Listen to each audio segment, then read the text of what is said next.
ਅੱਜ ਦੇ ਇਨਵਾਇਰਨਮੈਂਟ ਦੇ बहुत ही यूनीक और बहुत ही महत्वपूर्ण मुद्दे ते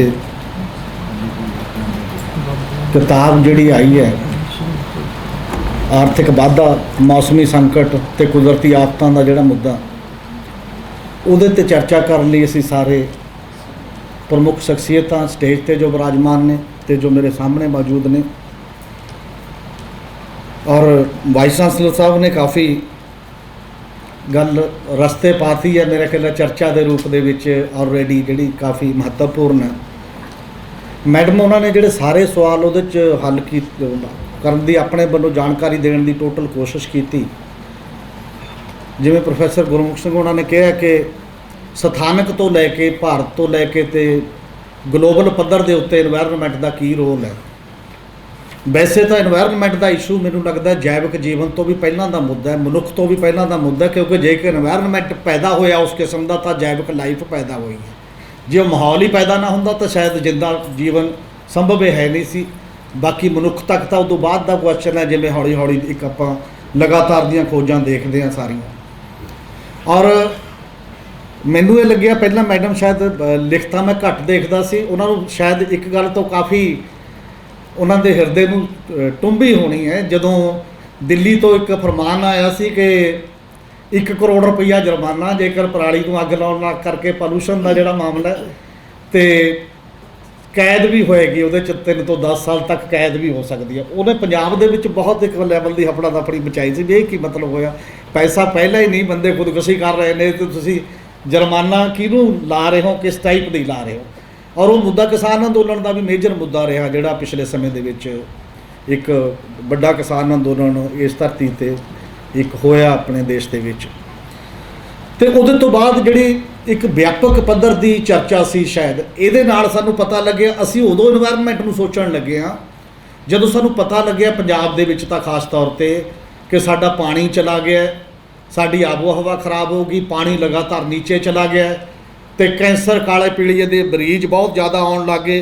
फिर असी ट्राइयां कीतियां उस लैवल ते झज्जर ते ज्ञाना दी, पहला PGI तो एक रिसर्च करवाई कि वो बंदियां दे क्यों गोडे गुडे खराब हुंदे ने, क्यों घरां दे विच पए ने, उन्हां सारे मुद्दों तो आके असी कोशिश उधर नूं शुरू की जानण दी। इदों पहलां नहीं मैनूं लगदा कि बहुती वार ये गल ठीक है जिवें मैनूं ने जिक्र किया कि भगत पूरन सिंह होणी पिछे लिखदे सी इन्वायरनमेंट दी चीज़ां, उदों इन्वायरनमेंट की गल कोई नहीं सी करदा। जदों उहदे पिछे आम कागजां ते इन्वायरनमेंट नाल संबंधित चीज़ां वो लिखते सी, लगातार बनते सी उस पद्धर ते। पर वो सारियां गल्लां साडे पंजाबी जहन का हिस्सा नहीं सी कि इन्वायरनमेंट कोई वड्डी गल हुंदी है जां इहदा कोई एडा वड्डा मुद्दा हुंदा, इहदा जिंदगी नाल एडा वड्डा संबंध हुंदा है।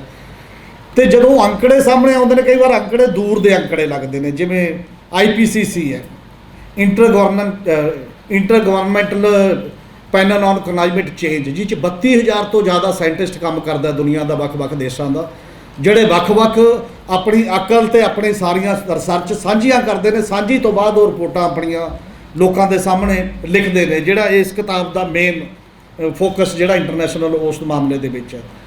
और वो सारा तो बाद आ जाता कि एक ग्लोबल लैवल का आलमी तपस है, वो 1.5 डिग्री वध गई तो आ हो जू, 2 डिग्री वध गई, सानूं ऐ लगदा हुंदा कद वधूगी देखी जाऊगी, की पता। वो गल असीं कोरलेट नहीं कर पाउंदे बिना एक खास अगे तक जाए एक अंडरस्टैंडिंग तो बिना शायद। और जदों उहनूं सानूं लोकां दे सरोकार नाल जोड़ के जिन्ना चिर नहीं समझाया जाता उन्ना चिर नहीं वो गल करदी। वो रिपोर्ट अजकल उन्हां रिपोर्टां 'च चीज़ां दिखण नूं मिलण लगियां ने। जिवें इस किताब दे विच भी वो डाटा जिहड़ा कोट कीता गया, मान लो हुण दे क्लाइमेट चेंज जिन्ना हो चुके हैं, जिन्ना वध चुके हैं, 45 देशों के विच खुराकी संकट जिहड़ा बहुत सीरीयस पैदा हो चुके हैं।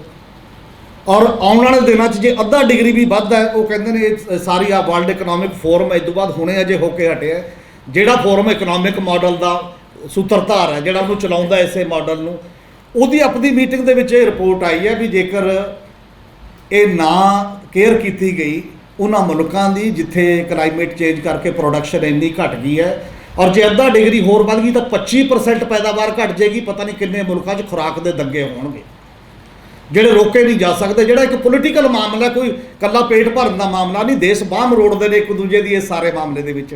इसे करके खुराक सिक्योरिटी का मुद्दा साडे हमेशा बड़ा वड्डा ਮੁੱਦਾ ਸਾਡੇ ਦੇਸ਼ ਦੇ ਵਿੱਚ ਵੀ ਰਹਿੰਦਾ ਜਦੋਂ ਵੀ ਗੱਲ ਇਹ ਚੱਲਦੀ ਹੈ ਕਿਤੇ ਨਾ ਕਿਤੇ। ਔਰ ਪੰਜਾਬ ਦੇ ਵਿੱਚ ਤਾਂ ਹੁਣੇ 8 ਤੋਂ 10% ਕੋਈ ਕਹਿੰਦਾ, ਕੋਈ 15 ਤੋਂ 20% ਕਹਿੰਦਾ ਕਣਕ ਦਾ ਝਾੜ ਘਟਿਆ।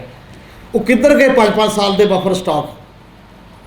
ਬੰਦ ਹੋ ਕੇ ਸਾਰੇ ਸਟੋਰ ਜਾ ਰਹੇ ਨੇ ਉਧਰ ਨੂੰ। ਦੁਨੀਆ ਦੇ ਵਿੱਚ ਸਾਨੂੰ ਬੈਨ ਲਾਉਣਾ ਪਿਆ, ਐਕਸਪੋਰਟ ਨਾ ਕਰੋ, ਸਾਡੇ ਸੰਕਟ ਹੋ ਜਾਏਗਾ। ਮਤਲਬ ਬਹੁਤ ਜਾਲੀ ਅੰਕੜਾ ਵੀ ਅਸੀਂ ਜਦੋਂ ਕਿਸੇ ਦੂਜੀ ਧਿਰ ਨੂੰ ਠਿੱਠ ਕਰਨਾ ਹੁੰਦਾ ਹੈ, ਉਹਦਾ ਸਹਿਯੋਗ ਨਹੀਂ ਕਰਨਾ ਹੁੰਦਾ, ਤਾਂ ਅਸੀਂ ਇਹੋ ਜਿਹਾ ਵੀ ਇੱਕ ਸੈਟਅਪ ਪੇਸ਼ ਕਰਦੇ ਹਾਂ ਲੋਕਾਂ ਦੇ ਸਾਹਮਣੇ ਪੈਰਲਲ, ਜਿਹਦੇ ਨਾਲ ਇਹ ਗੱਲ ਸਾਡੇ ਸਾਹਮਣੇ ਆ ਜਾਂਦੀ ਹੈ ਕਿ ਸ਼ਾਇਦ ਇਹ ਠੀਕ ਹੀ ਕਹਿੰਦੇ। ਹੁਣ ਅਨਾਜ ਤਾਂ ਸਾਡੇ ਕੋਲ ਬਹੁਤ ਪਿਆ ਪਹਿਲਾਂ ਨਾਲੋਂ।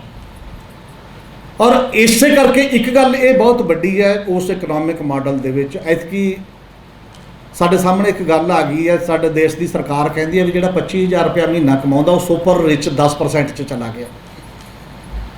25,000 ਰੁਪਏ ਮਹੀਨੇ ਵਾਲਾ ਬੰਦਾ 10% 'ਚ ਚਲਾ ਗਿਆ। ਇਹਦਾ ਮਤਲਬ ਤੁਸੀਂ ਇਹ ਮੰਨ ਲਿਆ ਕਿ 90% ਤਾਂ 25,000 ਮਹੀਨੇ ਦੇ ਯੋਗ ਵੀ ਨਹੀਂ।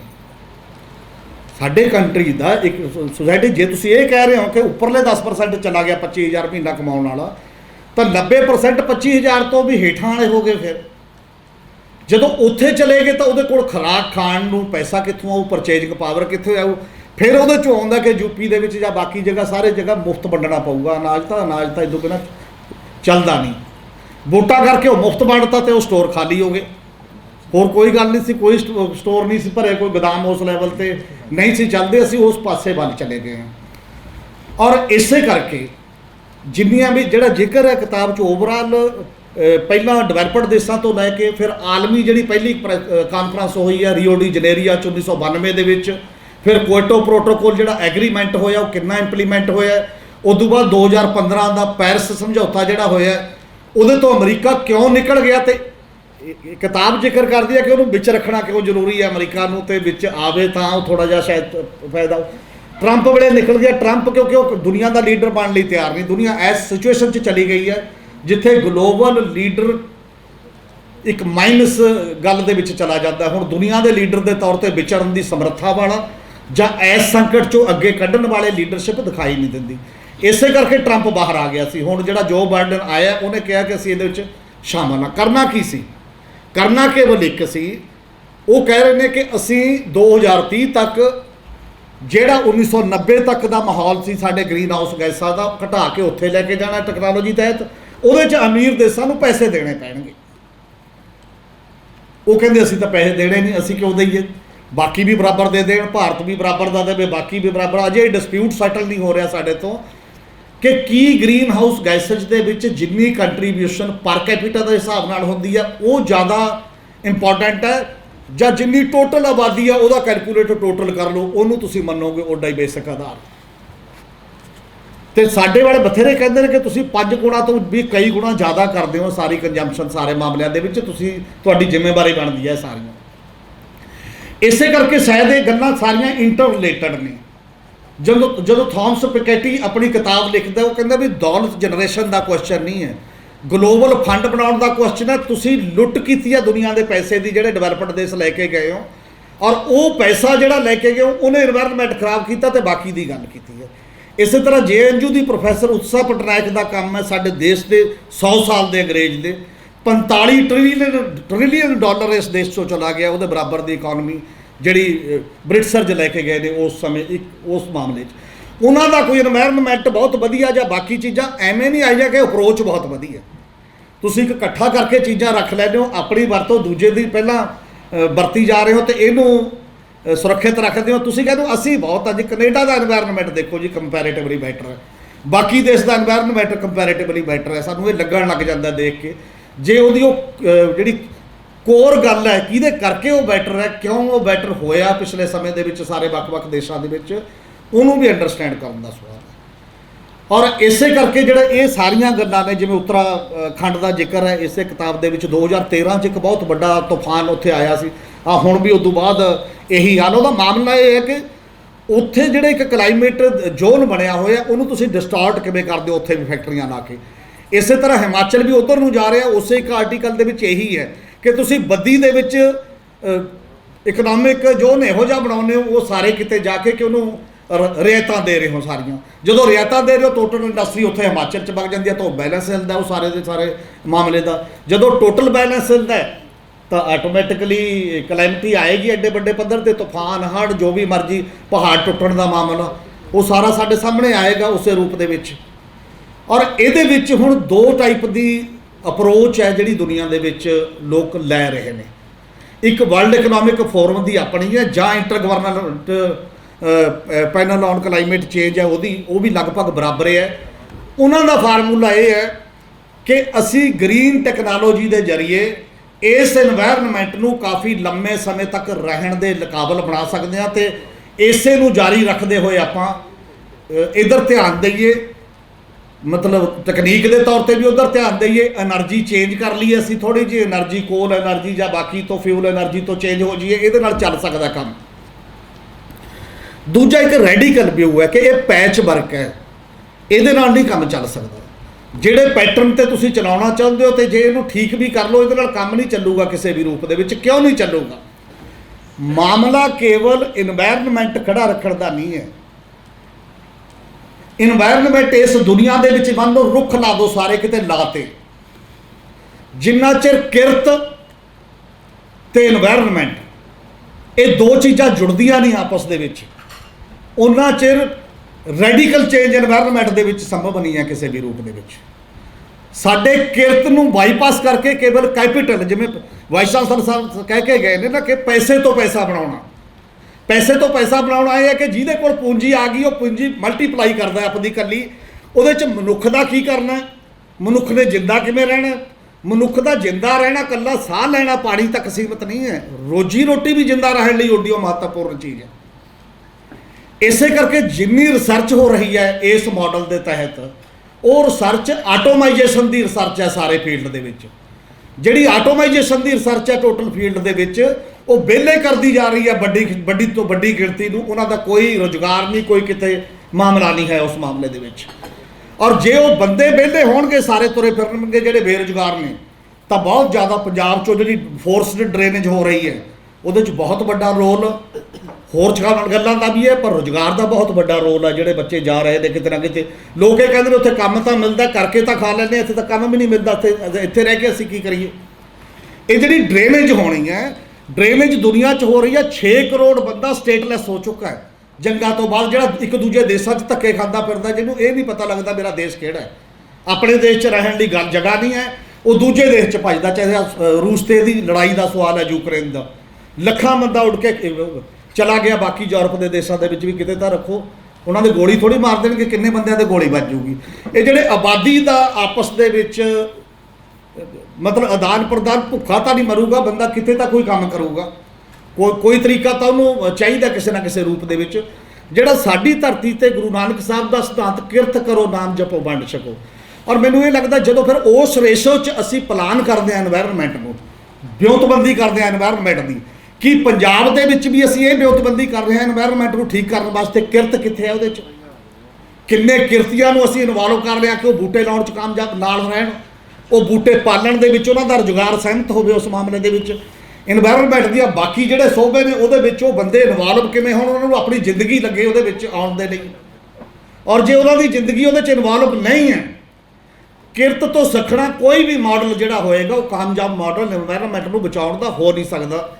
ਨਾ ਦੁਨੀਆ 'ਚ ਹੋ ਸਕਦਾ ਤੇ ਨਾ ਇੱਥੇ ਹੋ ਸਕਦਾ, ਸਾਡੇ ਤਾਂ ਸੰਭਵ ਹੀ ਨਹੀਂ ਹੈ। ਇਸੇ ਕਰਕੇ ਮੈਂ ਕਈ ਵਾਰ ਗੱਲ ਕਰਦਾ, ਉਸ ਇਸੇ ਨੂੰ ਜੇ ਲੋਕਲ ਤੋਂ ਅੱਗੇ ਕਰਨਾ ਹੋਵੇ, ਜਿਹੜੀ ਇੱਕ ਗੱਲ ਇਸ ਕਿਤਾਬ ਦੇ ਵਿੱਚ ਰੀਅਲ ਸੰਕੇਤ ਹੈ, ਜਿਹੜਾ ਲਗਭਗ ਉਹੀ ਗੱਲ ਹੈ ਜਿਹੜਾ ਵਾਈਸ ਚਾਂਸਲਰ ਸਾਹਿਬ ਕਹਿ ਕੇ ਗਏ ਨੇ ਕਿ ਮਾਡਲ ਚੇਂਜ ਕਰਨ ਦਾ। ਮਾਡਲ ਦਾ ਮਤਲਬ ਉਹੀ ਹੈ ਕਿ ਪੈਸੇ ਤੋਂ ਪੈਸਾ ਬਣਾਉਣਾ ਬੰਦ ਕਰੋ ਅਤੇ ਮਿਹਨਤ ਨਾਲ ਰੋਟੀ ਖਾਣ ਦਾ ਜਿਹੜਾ ਇੱਕ ਸਿਸਟਮ ਹੈ, ਜਿਹੜਾ ਪੁਰਾਣਾ ਕਿਰਤ ਦਾ ਹੀ, ਉਹ ਮਿਹਨਤ ਦਾ ਮਤਲਬ ਕਿਰਤ ਦਾ ਹੀ ਇੱਕ ਸੱਭਿਆਚਾਰ ਹੈ। ਕਿਰਤ ਸੱਭਿਆਚਾਰ ਦਾ ਕੁਐਸਚਨ ਹੈ ਕਿ ਉਹ ਕਿਵੇਂ ਪੈਦਾ ਕੀਤਾ ਜਾਏ। ਔਰ ਕਿਰਤ ਸੱਭਿਆਚਾਰ ਕਿਸੇ ਇੱਕ ਬੰਦੇ ਨੇ ਨਹੀਂ ਪੈਦਾ ਕਰਨੀ, ਉਹ ਵੀ ਸਿਸਟਮ ਨੇ ਪੈਦਾ ਕਰਨਾ ਹੈ, ਉਹ ਵੀ ਉਸ ਮਾਹੌਲ 'ਚੋਂ ਪੈਦਾ ਹੋਏਗਾ। ਜੇ ਕਿਰਤ ਦਾ ਕਿਤੇ ਮੁੱਲ ਮਿਲੂਗਾ, ਕਿਰਤ ਦੀ ਕਿਤੇ ਕੋਈ ਦਿਹਾੜੀ ਮਿਲੂਗੀ, ਉਹਨੂੰ ਰੋਜੀ ਰੋਟੀ ਜੋਗਾ ਪੈਸਾ ਮਿਲੂਗਾ, ਤਾਂ ਕਿਰਤ ਆਏਗੀ, ਨਹੀਂ ਤਾਂ ਕਿਰਤ ਦਾ ਵੀ ਕੀ ਹੋਣਾ ਉਸ ਮਾਮਲੇ ਦੇ ਵਿੱਚ। ਇਸੇ ਕਰਕੇ ਸਪੋਜ਼ ਕਰੋ ਪੰਜਾਬ ਵਰਗਾ ਜਦ ਸਾਡੇ ਦੇਸ਼ ਦੇ ਵਿੱਚ ਹੈ, ਅਸੀਂ ਕਹਿੰਦੇ ਹਾਂ ਕਿ ਇੱਕ ਸਭ ਤੋਂ ਵੱਡੀ ਦੁਨੀਆ ਦੀ ਸਭ ਤੋਂ ਵੱਡੀ ਰੁਜ਼ਗਾਰ ਯੋਜਨਾ ਜਿਹਨੂੰ ਮਨਰੇਗਾ ਦੇ ਤੌਰ ਤੇ ਅਸੀਂ ਵਡਿਆ ਰਹੇ ਹਾਂ ਦੇਸ਼ ਦੇ ਵਿੱਚ, 100 ਦਿਨ ਦਾ ਹੀ ਰੁਜ਼ਗਾਰ ਹੈ, ਚਾਹੇ ਘੱਟੋ ਘੱਟ ਇੰਪਲਾਇਮੈਂਟ ਦੀ ਗਰੰਟੀ ਹੈ। ਔਰ ਉਹ ਐਕਟ ਕਹਿ ਰਿਹਾ ਹੈ, ਉਹ ਯੋਜਨਾ ਨਹੀਂ ਹੈ, ਫੰਡਾਮੈਂਟਲ ਰਾਈਟ ਹੈ ਉਹ ਬੰਦੇ ਦਾ 100 ਦਿਨ ਦਾ ਕੰਮ ਕਿਸੇ ਪਿੰਡ ਦੇ ਬੰਦੇ ਦਾ। ਕਿਸੇ ਵੀ ਸੂਬੇ 'ਚ ਸਮੇਤ ਪੰਜਾਬ 100 ਦਿਨ ਦਾ ਕੰਮ ਮਿਲ ਰਿਹਾ। ਸਾਡੇ 22 ਦਿਨ ਦਾ ਐਵਰੇਜ ਕੰਮ ਹੈ ਪੰਜਾਬ 'ਚ। ਕੌਣ ਕੰਮ ਕਰਦਾ ਇਨਵਾਇਰਨਮੈਂਟ ਦੇ ਉਸ ਇਸ਼ੂ ਤੇ ਕਿ ਉਹ ਕਿਰਤੀ ਕਿੱਥੇ ਹੈ ਜੇ ਉਹਨੂੰ ਜਾਓ। ਔਰ ਐਕਟ 'ਚ ਪ੍ਰੋਵੀਜ਼ਨ ਹੈ ਕਿ ਹਰ 200 ਬੂਟੇ ਪਿੱਛੇ 3 ਸਾਲਾਂ ਲਈ 4-4 ਪਰਿਵਾਰਾਂ ਨੂੰ 3 ਸਾਲਾਂ ਲਈ ਰੁਜ਼ਗਾਰ ਦਿੱਤਾ ਜਾ ਸਕਦਾ ਉਹਨਾਂ ਦੀ ਸੰਭਾਲ ਦੇ ਵਾਸਤੇ। ਸਾਡੇ ਇਨਵਾਇਰਨਮੈਂਟ ਕਿਵੇਂ ਚੱਲਦਾ? ਪੰਦਰਵਾੜਾ ਮਨਾਇਆ ਜਾਂਦਾ, ਮੰਤਰੀ ਸਾਹਿਬ ਆਉਂਦੇ ਨੇ, ਬੂਟਾ ਲਾਉਂਦੇ ਨੇ, ਅਖਬਾਰ 'ਚ ਫੋਟੋ ਛਪਦੀ ਹੈ ਤੇ ਮੁੜ ਕੇ ਪਤਾ ਨਹੀਂ ਕਿੱਥੇ ਗਿਆ। ਹੁਣ ਨੂੰ ਤਾਂ ਜੰਗਲ ਬਣ ਜਾਣਾ ਸੀ ਜਿੰਨੇ ਮੰਤਰੀਆਂ ਨੇ ਲਾਤੇ ਬੂਟੇ।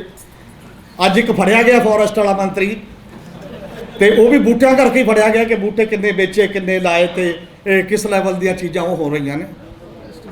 ਔਰ ਉਹ ਸਾਰਾ ਜਿਹੜਾ ਇੱਕ ਸੈਟਅਪ ਨੇ, ਉਹ ਜਿਹੜੀਆਂ ਚੀਜ਼ਾਂ ਨੇ ਕਿ ਉਹ ਜਦੋਂ ਉਹਦੇ ਨਾਲ ਜੋੜਾਂਗੇ ਆਪਾਂ, ਜਦੋਂ ਇੱਕ ਪ੍ਰੋਵੀਜ਼ਨ ਹੈ ਲਾਅ ਦੇ ਵਿੱਚ ਪ੍ਰੋਵੀਜ਼ਨ ਹੈ, ਉਹ ਸਾਡੀ ਕੋਈ ਵੀ ਗੌਰਮੈਂਟ ਜਾਂ ਸਿਵਲ ਸੁਸਾਇਟੀ ਉਹ 'ਤੇ ਫੋਕਸ ਕਿਰਤ ਵਾਲੇ ਪਾਸੇ ਕਰ ਨਹੀਂ ਰਹੀ। ਔਰ ਮੈਨੂੰ ਇਹ 20,96,000 ਜੌਬ ਕਾਰਡ ਪੰਜਾਬ ਦੇ ਪਿੰਡਾਂ ਦਾ ਬਣਿਆ ਹੋਇਆ। 32 ਲੱਖ ਟੋਟਲ ਪਰਿਵਾਰ ਪਿੰਡਾਂ 'ਚ ਰਹਿੰਦੇ ਨੇ। 5 ਏਕੜ ਵਾਲਾ ਫਾਰਮਰ ਵੀ ਉਹਦੇ ਦਾਇਰੇ 'ਚ ਆਉਂਦਾ। 8 ਲੱਖ ਉਹਨਾਂ ਦਾ ਬਣ ਸਕਦਾ ਲਗਭਗ ਜੌਬ ਕਾਰਡ। ਕੇਵਲ 4 ਲੱਖ ਪਰਿਵਾਰ ਬਚਣਗੇ ਪੇਂਡੂ ਸੁਸਾਇਟੀ 'ਚੋਂ ਟੋਟਲ। ਤੇ ਜਿਹੜੀ ਅਸੀਂ ਇਹ ਗੱਲ ਕਰਦੇ ਹਾਂ ਕਿ ਸਾਡੀ ਇਨਸਾਨੀਅਤ ਬਚਣ ਦਾ ਸਵਾਲ ਹੈ, ਕਿਸਾਨ ਮੂਰਖ ਹੈ, ਉਹਨੂੰ ਨਹੀਂ ਪਤਾ ਉਹ ਅੱਗ ਲਾਉਂਦਾ ਜਾਂ ਬਾਕੀ, ਉਹਦੇ ਇਲਾਜ ਲਈ ਤਾਂ ਕੋਈ ਦੇਣੀ ਪਊਗੀ ਨਾ ਚੀਜ਼ ਉਹਨੂੰ ਅਲਟਰਨੇਟਿਵ। 282 ਰੁਪਏ ਦਿਹਾੜੀ ਆ, 100 ਦਿਨ ਦਾ ਕੰਮ ਕਰਕੇ ਉਹਦੇ ਖੇਤ ਦੇ ਵਿੱਚ ਉਹਨੂੰ ਦੇ ਦਿਓ। ਘੱਟੋ ਘੱਟ 2500-2600 ਰੁਪਇਆ ਉਹਨੂੰ ਮੰਥਲੀ ਇਨਕਮ ਹੁੰਦੀ ਹੈ। ਆਪਣੇ ਕੰਮ ਕਰਨ ਦੇ ਆਪ ਹੀ ਝੋਨੇ 'ਚੋਂ ਵੀ ਨਿਕਲੂਗਾ ਤੇ ਆਪ ਹੀ ਬਾਕੀ ਦੀਆਂ ਚੀਜ਼ਾਂ ਦੇ ਵਿੱਚ ਵੀ ਉਹਦਾ ਦਿਲਚਸਪੀ ਬਣੂਗੀ ਕਿ ਹਾਂ ਸਾਡੇ ਕੋਲ ਪੈਸੇ ਤਾਂ ਲੱਗਦਾ ਰਹੇ ਨੇ, ਚੁੱਲ੍ਹਾ ਤਾਂ ਚੱਲ ਰਿਹਾ। ਔਰ ਇਹਦਾ ਪੈਸਾ ਵੀ ਪੰਜਾਬ ਤੋਂ ਬਾਹਰੋਂ ਗਵਰਨਮੈਂਟ ਆਫ ਇੰਡੀਆ ਤੋਂ ਆਉਣਾ, ਕੋਈ ਪੰਜਾਬ ਸਰਕਾਰ ਤੇ ਬੋਝ ਨਹੀਂ ਪੈਂਦਾ। ਪੰਜਾਬ ਸਰਕਾਰ ਤੇ ਬੋਝ ਪੈਂਦਾ ਕੇਵਲ ਇੱਕ, ਜੇ ਤੁਸੀਂ ਕੰਮ ਨਹੀਂ ਦੇਵੋਗੇ ਤਾਂ ਬੇਰੁਜ਼ਗਾਰੀ ਭੱਤਾ ਤੁਸੀਂ ਦੇਣਾ। ਅੱਜ ਤੱਕ ਇਸ ਸੂਬੇ 'ਚ 17 ਸਾਲਾਂ 'ਚ ਇੰਪਲਾਇਮੈਂਟ ਫੰਡ ਪੈਦਾ ਨਹੀਂ ਕੀਤਾ ਸਰਕਾਰ ਨੇ। ਗੈਰ ਕਾਨੂੰਨੀ ਤਾਂ ਗੈਰ ਸੰਵਿਧਾਨਕ ਚੱਲ ਰਹੀ ਹੈ, ਕਿਤੇ ਆਵਾਜ਼ ਨਹੀਂ ਹੈ ਪੂਰੇ ਸੂਬੇ 'ਚ। ਕਿਉਂਕਿ ਉਹ ਗਰੀਬ ਆਦਮੀ ਹੈ ਜਿਹਦੀ ਗੱਲ ਹੈ, ਉਹਦੇ ਤੱਕ ਉਹ ਨਾ ਉਹਨੂੰ ਕਾਨੂੰਨ ਦਾ ਪਤਾ, ਨਾ ਉਹਦੀ ਸੋਝੀ, ਨਾ ਉਹ ਸੈਮੀਨਾਰਾਂ ਦਾ ਹਿੱਸਾ ਹੈ, ਨਾ ਉਹ ਕਿਤੇ ਹੋਰ ਜਾ ਕੇ ਗੱਲ ਕਰ ਸਕਦਾ। ਤੇ ਉਹ ਕਿੱਥੇ ਗੱਲ ਕਰੇ, ਉਹਦੀ ਸੁਣਵਾਈ ਕਿੱਥੇ ਹੈ? ਕੋਈ ਵੀ ਸੁਸਾਇਟੀ ਕਿਰਤੀ ਤੇ ਕਿਰਤ ਤੋਂ ਬਿਨਾਂ ਕਿਸ ਹੱਦ ਤੱਕ ਜਾਏਗੀ? ਉਹਦਾ ਰੋਲ ਮਾਡਲ ਕਿਆ ਹੋਣਾ, ਕੌਣ ਜਾ ਕੇ ਕਰੇਗਾ? ਜਿਹੜਾ ਇੰਟੈਲੈਕਚੁਅਲ ਸੈਕਸ਼ਨ ਹੈ, ਇਹ ਉਹਦੀ ਰਿਸਪੌਂਸਿਬਿਲਿਟੀ ਉਹਨੂੰ ਨਾਲ ਜੋੜਨ ਦੀ ਹੈ। ਮੇਰਾ ਖਿਆਲ ਹੈ ਕਿ ਉਹ ਇੱਕ ਬ੍ਰਿਜ ਹੈ ਜਿਹੜਾ ਟੁੱਟ ਗਿਆ ਤੇ ਬ੍ਰਿਜ ਦੁਬਾਰਾ ਬਣਾਉਣ ਦਾ ਕੁਐਸਚਨ ਹੈ ਕਿ ਅਸੀਂ ਕਿਸ ਤਰੀਕੇ ਦੇ ਨਾਲ ਉਹ ਗੱਲ ਕਰੀਏ। ਪ੍ਰੋਫੈਸਰ ਗਿਆਨ ਸਿੰਘ ਹੋਣੀ ਤੇ ਮੈਡਮ ਵੀ ਇਸ ਮਾਮਲੇ 'ਚ ਬੜੇ ਗਏ ਨੇ, ਕਈ ਮਨਰੇਗਾ ਦੇ ਵਰਕਰਾਂ ਨੂੰ ਸੰਬੋਧਨ ਕਰਨ, ਬਾਕੀ ਥਾਵਾਂ 'ਤੇ ਵੀ ਚਲੋ ਆਹ ਗੱਲ ਐਵੇਂ ਦੱਸੀ, ਜਿੰਨੀ ਕੁ ਗੱਲ ਉਸ ਲੈਵਲ ਦੀ ਹੋ ਸਕਦੀ ਹੈ। ਔਰ ਇਹਦੇ 'ਚ ਮੈਨੂੰ ਇਹ ਲੱਗਦਾ ਕਿ ਕੋਈ ਪਿੰਡ ਇਹੋ ਜਿਹਾ ਨਹੀਂ ਜਿੱਥੇ ਜਗ੍ਹਾ ਨਾ ਲੱਭੀ ਜਾ ਸਕੇ 1000, 2000, 4000, 5000 ਬੂਟਾ ਲਾਉਣ ਦੀ। ਜਿੱਥੇ ਸਾਮਲਾਟ 20 ਏਕੜ ਤੋਂ ਜ਼ਿਆਦਾ, ਉਹਦੀ 20% ਸਾਮਲਾਟ ਦੇ ਵਿੱਚ ਡੈਂਸ ਜੰਗਲ, ਉਹਦਾ ਰਿਜ਼ਲਟ ਹੈ ਨਾਭੇ ਦੇ ਨੇੜੇ ਮਹਿਸ ਦਾ ਅੱਧਾ ਬੀੜ ਤੇ ਅੱਧਾ ਭਾਸੋਂ ਦਾ ਬੀੜ। ਜਾ ਕੇ ਕਦੇ ਦੇਖਣਾ। ਔਰ ਐਸੇ ਮੰਤਰੀ ਨੇ ਜਿਹੜਾ ਬਹੁਤ ਟੌਪ ਦਾ ਇੱਕ ਓਨੈਸਟ ਅਫਸਰ ਸੀ, ਫੋਰੈਸਟ 'ਚ ਐਡਾ ਵੱਡਾ ਹੋ ਹੱਲਾ ਮਚਿਆ ਅਧੂਰੀ ਜਾਣਕਾਰੀ ਦੇ ਤੌਰ ਤੇ। ਉਹਦਾ ਕਾਰਨ ਹੈ ਵੀ ਇਹਨੇ ਤਾਂ ਪਹਾੜੀ ਕਿੱਕਰਾਂ ਪਟਾਤੀਆਂ ਜੀ, ਪਹਾੜੀ ਕਿੱਕਰਾਂ ਬਰਬਾਦ ਕਰਤਾ ਫੋਰੈਸਟ ਵਾਲਿਆਂ ਨੇ, ਕਿਉਂਕਿ ਸਮਝ ਨਹੀਂ ਹੈ ਕਿ ਪਹਾੜੀ ਕਿੱਕਰੀ ਹੋਊਗੀ ਉਹ ਪੱਟਣੀਆਂ ਜੇ ਉਹਦੀ ਜਗ੍ਹਾ ਕੁਝ ਹੋਰ ਵੀ ਕੀਤਾ ਜਾਏ। ਜਿਵੇਂ ਪ੍ਰੋਫੈਸਰ ਸਾਹਿਬ ਨੇ ਕਿਹਾ ਕਿ ਉਹ ਜੀਵ ਜੰਤੂ ਰਹਿਣਾ ਕਿਹੜੀਆਂ ਕਿਹੜੀਆਂ ਚੀਜ਼ਾਂ 'ਚ, ਕਿਸ ਤਰੀਕੇ ਨਾਲ ਜਿਉਂਦਾ, ਕਿਸ ਤਰੀਕੇ ਨਾਲ ਆਉਂਦਾ, ਉਹਦੀ ਜੇ ਸਮਝ ਨਾ ਹੋਵੇ ਤੇ ਉੱਥੇ ਜਿੰਨਾ ਕੰਮ ਮਿਲ ਚੁੱਕਿਆ ਤੇ ਜਿੰਨੇ ਫਲਦਾਰ ਦਰਖਤ ਹੋ ਚੁੱਕੇ ਨੇ ਹੁਣ ਪਿਛਲੇ 6 ਸਾਲ 'ਚ, ਜੀ ਲੱਗਦਾ ਤੇ ਉਹ ਡੈਂਸ ਜੰਗਲ 'ਚ ਆਟੋਮੈਟਿਕਲੀ ਉਹ ਜੀਵ ਜੰਤੂ ਆ ਗਿਆ ਜਿਹੜਾ ਜੀਵ ਜੰਤੂ ਐਵੇਂ ਨਹੀਂ ਸੀ ਕਿਤੇ ਵੀ ਸਾਡੇ ਕੋਲ ਹੈ ਜਾਂ ਕਿਤੇ ਨਹੀਂ ਹੈ। 200 ਏਕੜ ਦਾ ਭਾਰਸੋਂ ਦਾ ਬੀੜ ਜਿੱਥੇ ਉਹਨਾਂ ਨੇ ਇਹ ਕਰਤਾ ਕਿ, ਔਰ ਜਿਹੜੇ ਬਰੋਟੇ ਉਹ ਲਾਏ ਨੇ 50 ਸਾਲ ਨੂੰ, ਉਹਨਾਂ ਦਾ ਦਾਅਵਾ ਕਿ ਦੁਨੀਆ ਦਾ ਸਭ ਤੋਂ ਬੜਾ ਬਰੋਟਾ ਇਹ ਹੋਏਗਾ ਜਿਹੜਾ ਉਹਨਾਂ ਨੇ ਉਹ ਲਾਏ ਨੇ, ਜਿਸ ਤਰੀਕੇ ਦੇ ਨਾਲ ਲਾਏ ਨੇ ਸਾਰੇ ਮਾਮਲੇ ਦੇ ਵਿੱਚ। ਪਰ ਉਹ ਚੀਜ਼ਾਂ ਨਾ ਸਾਡੇ ਸਾਹਮਣੇ ਆਉਂਦੀਆਂ ਨੇ ਤੇ ਨਾ ਅਸੀਂ ਉਹਨਾਂ ਨਾਲ ਦੋ ਚਾਰ ਹੋ ਰਹੇ ਹਾਂ, ਡਿਸਕਸ ਹੋ ਰਹੇ ਹਾਂ। ਮੈਨੂੰ ਲੱਗਦਾ ਕਿ ਇਨਵਾਇਰਨਮੈਂਟ ਜਦੋਂ ਅਸੀਂ ਲੋਕਲ, ਜਿਵੇਂ ਯੂਐਨਓ ਵੀ ਇਹ ਕਹਿੰਦੇ ਹਨ ਨਾ ਕਿ ਥਿੰਕ ਗਲੋਬਲੀ ਐਕਟ ਲੋਕਲੀ, ਸਾਨੂੰ ਗਲੋਬਲੀ ਸੋਚਣਾ ਪਏਗਾ। ਚਾਹੇ ਉਹ ਗਵਰਨਮੈਂਟਲ ਪੈਨਲ ਦੀਆਂ ਰਿਪੋਰਟਾਂ ਨੇ, ਉਹਦੇ ਤੋਂ ਸਾਡੀ ਸਮਝਦਾਰੀ ਬਣਦੀ ਹੈ, ਦੁਨੀਆ ਕਿੱਧਰ ਜਾਂਦੀ ਹੈ ਉਹਦੇ ਤੋਂ ਸਾਨੂੰ ਪਤਾ ਲੱਗਦਾ। ਪਰ ਐਕਸ਼ਨ ਤਾਂ ਅਸੀਂ ਉੱਥੇ ਹੀ ਕਰਨਾ ਜਿੱਥੇ ਅਸੀਂ ਰਹਿੰਦੇ ਹਾਂ ਜਾਂ ਜਿਹੜੇ ਆਲੇ ਦੁਆਲੇ ਦੇ ਨਾਲ ਅਸੀਂ ਵਿਚਰਦੇ ਹਾਂ, ਤੇ ਉੱਥੇ ਅਸੀਂ ਕਰ ਕੀ ਸਕਦੇ ਹਾਂ। ਜਿੰਨਾ ਚਿਰ ਅਸੀਂ ਸਾਹਮਣੇ ਬੈਠੇ ਬੰਦੇ ਨੂੰ ਇਹ ਨਹੀਂ ਦੱਸ ਸਕਦੇ ਕਿ ਤੇਰਾ ਆਹ ਰੋਲ ਬਣਦਾ ਤੇ ਅਸੀਂ ਆਹ ਕਰ ਸਕਦੇ ਹਾਂ ਨੇੜੇ, ਉਹਨਾਂ ਚਿਰ ਉਹ ਮੂਵਮੈਂਟ 'ਚ ਨਹੀਂ ਪੈਂਦਾ। ਉਹਨੂੰ ਨਹੀਂ ਤਾਂ ਪਤਾ ਲੱਗੂ ਵੀ ਠੀਕ ਹੈ ਗੱਲ, ਆਪਾਂ ਇਨਵਾਇਰਨਮੈਂਟ ਪੜ੍ਹੇ ਆਏ ਹਾਂ ਤੇ ਇਨਵਾਇਰਨਮੈਂਟ ਦਾ ਪਤਾ ਲੱਗ ਗਿਆ। ਕਿਤੇ ਮੈਂ ਲੈਕਚਰ ਕਰੂੰਗਾ, ਆਪਾਂ ਸਾਰੇ ਆਪੋ ਆਪਣੇ ਲੈਕਚਰ ਕਰਾਂਗੇ ਤੇ ਉਹਨੂੰ ਪਤਾ ਨਹੀਂ ਲੱਗੂ ਮੈਂ ਕੀ ਕਰਾਂ।